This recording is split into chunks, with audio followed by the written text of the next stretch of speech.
साथियों, यह current affair आपके लिए आने वाले एसएससी, रेलवे, यूपीएससी, बैंक और स्टेट एग्जाम्स में बहुत हेल्पफुल रहने वाली है। तो करंट अफेयर है हमारा, शंकर सुब्रमण्यम बने विश्व बैडमिंटन जूनियर चैंपियनशिप 2022 के फाइनल में पहुंचने वाले दूसरे भारतीय। इसका विस्तृत वर्णन इस तरह से है। विश्व बैडमिंटन जूनियर चैंपियनशिप 2022 के फाइनल में पहुंचने वाले दूसरे भारतीय सुब्रमण्यम, ये शंकर सुब्रमण्यम है। शंकर सुब्रमण्यम ने स्पेन के सैटेंडर शहर में आयोजित पुरुष एकल विश्व जूनियर चैंपियनशिप बैडमिंटन में रजत पदक जीता है। शंकर सुब्रमण्यम का यह पदक विश्व चैंपियनशिप में भारत का 10वां पदक था, जिसमें भारत के लिए 1 स्वर्ण पदक, 4 रजत पदक और 5 कांस्य पदक भी शामिल हैं। यह करंट अफेयर नवंबर 2022 से है। ये आने वाले एग्जाम में बहुत हेल्पफुल रहने वाली है। हर महीने की आपको करंट अफेयर यहाँ मिलने वाली है, तो आप हमारे चैनल से जुड़ जाएं। अगला करंट अफेयर है RIL बनी मेटावर्स पर ARNEG कॉल पोस्ट करने वाली पहली भारतीय कंपनी। RIL का पूरा नाम है रिलायंस इंडस्ट्रीज लिमिटेड। मेटावर्स पर ARNEG कॉल पोस्ट करने वाली पहली भारतीय कंपनी बन चुकी है। मेटा और यूनिवर्स 2 शब्दों से मिलकर बना हुआ है। मेटा का अर्थ होता है परे, तो मेटावर्स एक यूनिवर्स है जो ब्रह्मांड से परे है। इस मेटावर्स से संबंधित भौतिक व आभासी दोनों दुनिया के तत्व शामिल होंगे। यह मेटावर्स वास्तविक दुनिया में डिजिटल तत्वों को पेश करेगा व मेटावर्स 3D वर्चुअल स्पेस को सपोर्ट करेगा। तो इससे भारत का पहली कंपनी बनी है लाने वाली RIL यानी कि रिलायंस इंडस्ट्रीज लिमिटेड। हमारा अगला प्रश्न है करंट अफेयर, उत्तर प्रदेश में बना रानीपुर टाइगर रिजर्व भारत का 53वां बाघ रिजर्व। तो केंद्रीय पर्यावरण मंत्री भूपेंद्र यादव ने उत्तर प्रदेश राज्य में रानीपुर टाइगर रिजर्व को भारत का 53वां और उत्तर प्रदेश का 4था बाघ रिजर्व घोषित किया है। यूपी के बुंदेलखंड क्षेत्र में स्थित रानीपुर टाइगर रिजर्व मध्य प्रदेश में के करीब स्थित है। पन्ना टाइगर रिजर्व से महज 150 किलोमीटर की दूरी पर स्थित है। यह राज्य के चित्रकूट जिले के रानीपुर में स्थित है। यह दुधवा उत्तर प्रदेश में पहला जो टाइगर रिजर्व है दुधवा, दूसरा पीलीभीत और तीसरा अमनगढ़ के बाद चौथा रानीपुर टाइगर रिजर्व। अब उत्तर प्रदेश में कुल 4 टाइगर रिजर्व हो चुके हैं। उत्तर प्रदेश की कुछ आंशिक जानकारी। उत्तर प्रदेश के वर्तमान में गवर्नर आनंदीबेन पटेल, राजधानी लखनऊ और मुख्यमंत्री योगी आदित्यनाथ हैं। अगला प्रश्न है करंट अफेयर से संबंधित, अमेरिका बना प्रति व्यक्ति ग्रीन हाउस गैस उत्सर्जन में सर्वाधिक योगदान देने वाला देश। प्रति व्यक्ति ग्रीन हाउस गैस उत्सर्जन के मामले में सर्वाधिक योगदान देने वाले देशों में अमेरिका शीर्ष स्थान पर रहा है। रिपोर्ट के अनुसार इसके बाद रूस ग्रीन हाउस गैस उत्सर्जन में प्रति व्यक्ति 13, इसकी मापन प्रक्रिया है TCO2E, और उसी तरह से चीन की जो मापन है 9.2, 9.7 है। ब्राज़ील और इंडोनेशिया की 7.5 और यूरोपीय संघ की 7.2। अगर भारत की आंकड़े देखें रिपोर्ट के अनुसार तो 2.4 TCO2E के साथ वैश्विक औसतन काफ़ी नीचे है। वही औसतन कम विकसित देशों का अगर सालाना प्रति व्यक्ति देखें तो 2.3 TCO2E ग्रीन हाउस गैस उत्सर्जन रहता है। अब हमारा अगला करंट अफेयर है, 5 राज्यों के 63 पुलिसकर्मियों को किया गया विशेष अभियान पदक से सम्मानित। केंद्रीय गृह मंत्री अमित शाह ने देश के 5 राज्यों के 63 पुलिसकर्मियों को वर्ष 2022 के लिए विशेष अभियान पदक से सम्मानित किया है। गृह मंत्रालय ने नई दिल्ली से 19, पंजाब से 16, तेलंगाना से 13 और महाराष्ट्र से 11, जम्मू कश्मीर से 4 पुलिसकर्मियों को यह विशेष अभियान पदक दिया है। विशेष अभियान पदक पाने वाले 2 अतिरिक्त पुलिस महानिदेशक यानी कि DG रैंक के अधिकारी हैं, 2 पुलिस उप महानिरीक्षक यानी कि रैंक के अधिकारी हैं, 2 सहायक पुलिस महानिरीक्षक रैंक के अधिकारी हैं, उसी पर 2 पुलिस अधीक्षक यानी कि SP, 3 पुलिस उपाधीक्षक रैंक के अधिकारी शामिल होंगे। अब चलते हैं अगले करंट अफेयर की तरफ। हमारा अगला करंट अफेयर है, सेवा SEWA के संस्थापक इला भट्ट का हुआ निधन। जान लेते हैं इनकी जानकारी। स्वरोजगार महिला संघ सेवा के संस्थापक इला भट्ट का 89 यानी कि 89 वर्ष की आयु में निधन हो गया, जो कि पेशे से एक महिला अधिकार कार्यकर्ता थे। इला भट्ट को युवाओं के बीच महिला सशक्तिकरण, समाज सेवा और शिक्षा को बढ़ावा देने के लिए उनके कार्यों के लिए लंबे समय तक याद किया जाएगा। स्वरोजगार यानी कि सेल्फ एम्प्लॉयमेंट को बढ़ावा देने के लिए इन्होंने एक संस्था के सेवा नामक संस्था का एस्टेब्लाइज किया था। अब 89 वर्ष की आयु में उनकी मृत्यु हो गई, किंतु उनकी ये संस्था लगातार काम कर रही है और लोगों को स्वरोजगार यानी कि सेल्फ एम्प्लॉयमेंट के लिए जागरूक करती रहती है। अगला करंट अफेयर है हमारा, विराट कोहली बने ICC T20 वर्ल्ड कप में हैट्रिक लेने वाले पहले खिलाड़ी। ICC T20 वर्ल्ड कप में हैट्रिक लेने वाले पहले भारतीय खिलाड़ी विराट कोहली बने हैं। विराट कोहली ICC T20 विश्व कप में 2 बार प्लेयर ऑफ द सीरीज बनने वाले दुनिया के इकलौते खिलाड़ी हैं। उन्होंने साल 2014 और 2016 में T20 विश्व कप में यह खिताब जीता था। इसके अलावा T20 विश्व कप में ब्रेट ली ने 2007 में, कार्टिस कैपर ने 2021 में, बानिंद हंसरंगा ने 2021, कागिसो रबाडा ने 2021, कार्तिक मयप्पन 2022 और जोशुआ लिटिल ने 2022 में हैट्रिक का खिताब अपने नाम किया। तो विश्व कप में T20 वर्ल्ड कप में विराट कोहली हैट्रिक लेने वाले पहले खिलाड़ी बन चुके हैं। हमारा अगला करंट अफेयर है, सीमा दुड़िया और एमी अब्राहम पहुंची पैरामिलिट्री फोर्स में IG रैंक पर।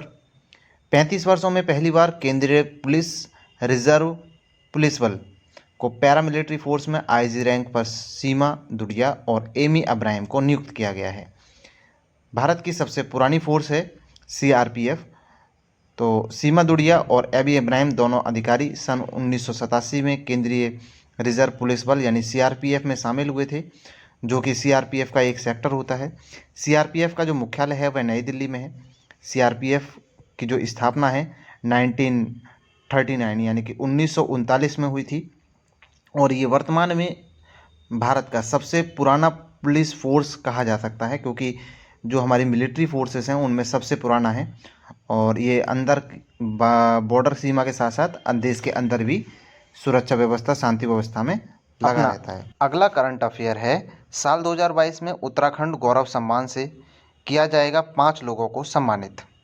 साल 2022 के उत्तराखंड गौरव सम्मान पुरस्कार से कुल 5 लोगों को सम्मानित किया गया है, जिसमें प्रथम हैं अजीत डोभाल, दूसरे हैं प्रसून जोशी और तीसरे हैं वहीं मरणोपरांत जनरल विपिन रावत CDS, भारत के पहले CDS हैं। चौथा है हमारा गिरीश चंद्र तिवारी और 5वें हैं बीरेन डंगवाल को शामिल किया गया है। वहीं बात करें हम पिछले साल की, तो पिछले साल पर्यावरण के क्षेत्र में डॉक्टर अनिल जोशी को, साहसिक खेल के लिए बचेंद्री पाल को, संस्कृति के लिए लोक गायक नरेंद्र सिंह नेगी और साहित्य के क्षेत्र में रस्किन बॉन्ड के नाम की घोषणा की गई थी। ये उत्तराखंड गौरव सम्मान है जो इस बार 2022 में 5 लोगों को हमारा नेक्स्ट इम्पोर्टेंट करंट अफेयर है, मेघालय की मोमलुह गुफा यूनेस्को में शामिल होने वाली पहली विरासत साइट बनी है भारत की।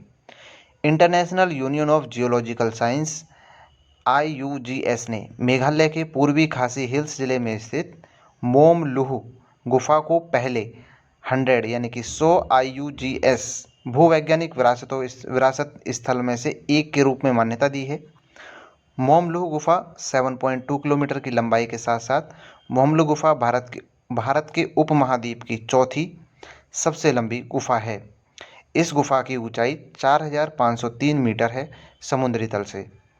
यह गुफा अपने स्टैलेग्माइट संरचना के लिए जानी जाती है। अगर मेघालय की बात करें तो मेघालय की राजधानी शिलांग है। वर्तमान में मुख्यमंत्री कोनार्ड संगमा। मेघालय राज्य की स्थापना सन 1972 में हुई थी।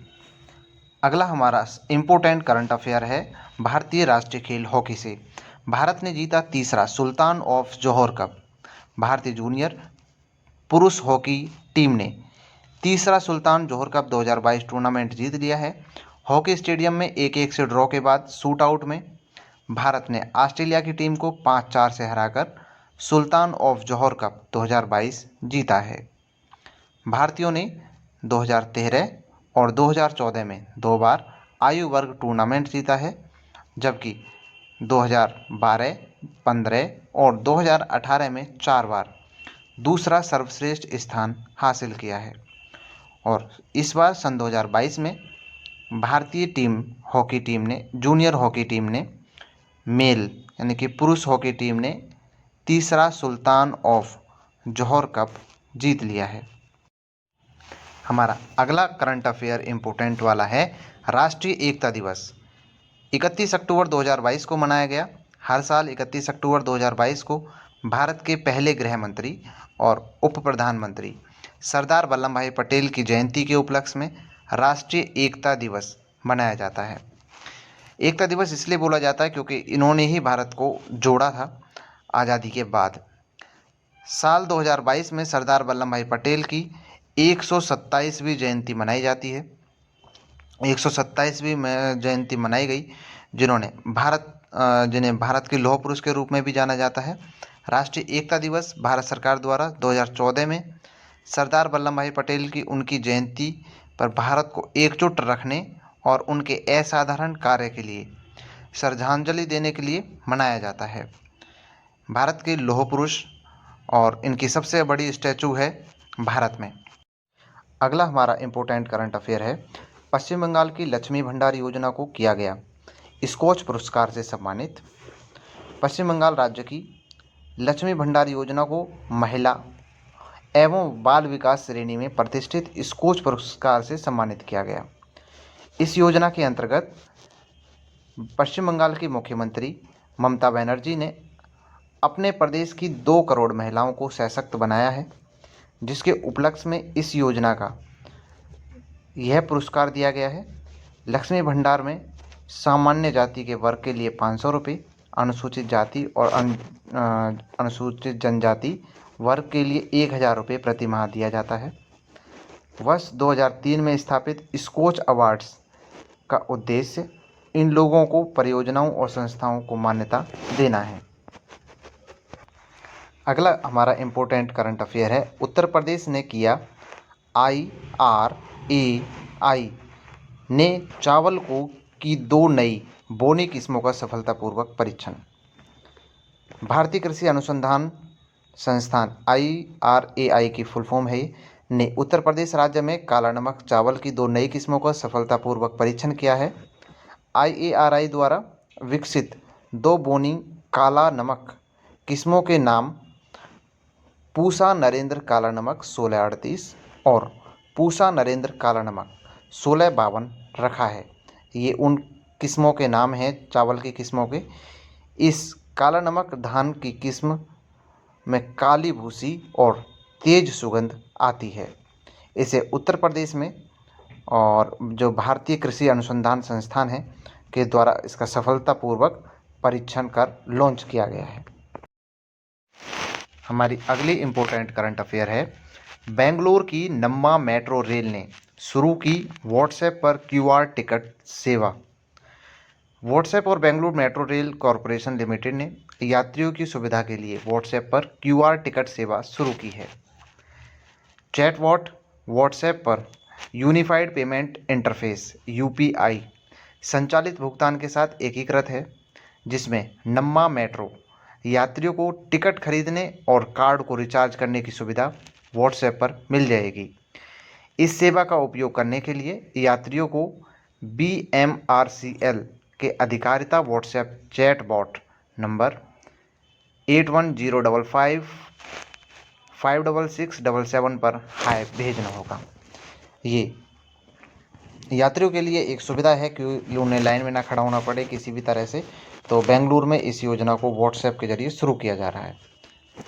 अगला इम्पोर्टेंट करंट अफेयर है लेबनान के राष्ट्रपति मिशेल ओन ने दिया अपने पद से इस्तीफा। लेबनान देश के राष्ट्रपति मिशेल ओन ने अपना 6 साल का कार्यकाल पूरा होने के बाद राष्ट्रपति पद से इस्तीफा दे दिया। वर्तमान में लेबनान देश में राजनीतिक संकट चल रहा है, यानी कि लेबनान देश राजनीतिक संकट से जूझ रहा है और यही कारण रहा है कि अपने देश को स्थिर न कर पाने की वजह से लेबनान के राष्ट्रपति मिशेल ओन ने अपने पद से इस्तीफा दे दिया। लेबनान देश की जो राजधानी है बेरूत है और लेबनान देश की मुद्रा है जो लेबनानी पाउंड उधर मुद्रा है। और अगर वर्तमान में प्रधानमंत्री देखें लेबनान देश की तो नाजिब मिकाती लेबनान देश की वर्तमान में प्रधानमंत्री हैं। नेक्स्ट हमारा इम्पोर्टेंट करंट अफेयर है। बैंक ऑफ बड़ौदा ने लॉन्च किए 2 नए डेबिट कार्ड। तो ये डेबिट कार्ड हैं जिनके नाम इस तरह से हैं कुछ। बैंक ऑफ बड़ौदा ने 2 खास नए डेबिट कार्ड लॉन्च किए हैं जिनके नाम BOB वर्ल्ड ओपेलेंस है और दूसरे वाले का BOB वर्ल्ड सैफिर है। Bank of BOB world opulence card metal edition super premium visa infinite debit card है और उसी जगह पर अगर दूसरे वाले को देखें तो BOB वर्ल्ड सैफिर एक वीज़ा सिग्नेचर डेबिट कार्ड है। यह दोनों प्रीमियर पेमेंट डेबिट कार्ड ग्राहकों के लिए हाई नेटवर्थ इंडिविजुअल वाले कस्टमर को ध्यान में रखते हुए बनाए गए हैं। हमारा अगला करंट अफेयर है। कॉलिंस डिक्शनरी द्वारा साल 2022 का वर्ड ऑफ द ईयर जो शब्द चुना गया है वो है परमा क्राइसिस। ये कॉलिंस डिक्शनरी द्वारा सन 2022 का word of the year permacrisis को चुना गया है। परमा क्राइसिस शब्द का जो अर्थ है वह है अस्थिरता और असुरक्षा की विस्तारित अवधि। ये इसका अर्थ होता है परमा क्राइसिस। वहीं अगर 2021 वाले वर्ड ऑफ द ईयर की तरह देखें हम तो वह था NFT को चुना गया था। इसका जो विस्तार था द गार्जियन के अनुसार कोलेंसिस ने अपने परमा क्राइसिस के शब्द को वर्ष के शब्द के रूप में चुना क्योंकि यह काफ़ी संक्षेप में बताता है कि कितने सारे लोगों ने सन 2022 वास्तव में कितना भयानक रहा। हमारा अपना अगला नया करंट अफेयर है। गुजरात में बनाया गया विश्व का सबसे बड़ा पांडुलिपि ग्रंथालय। ये पांडुलिपि ग्रंथालय बनाया गया है गुजरात में और गुजरात राज्य में विश्व का सबसे बड़ा पांडुलिपि ग्रंथालय और इसकी जो स्थापना है PM नरेंद्र मोदी द्वारा की गई है।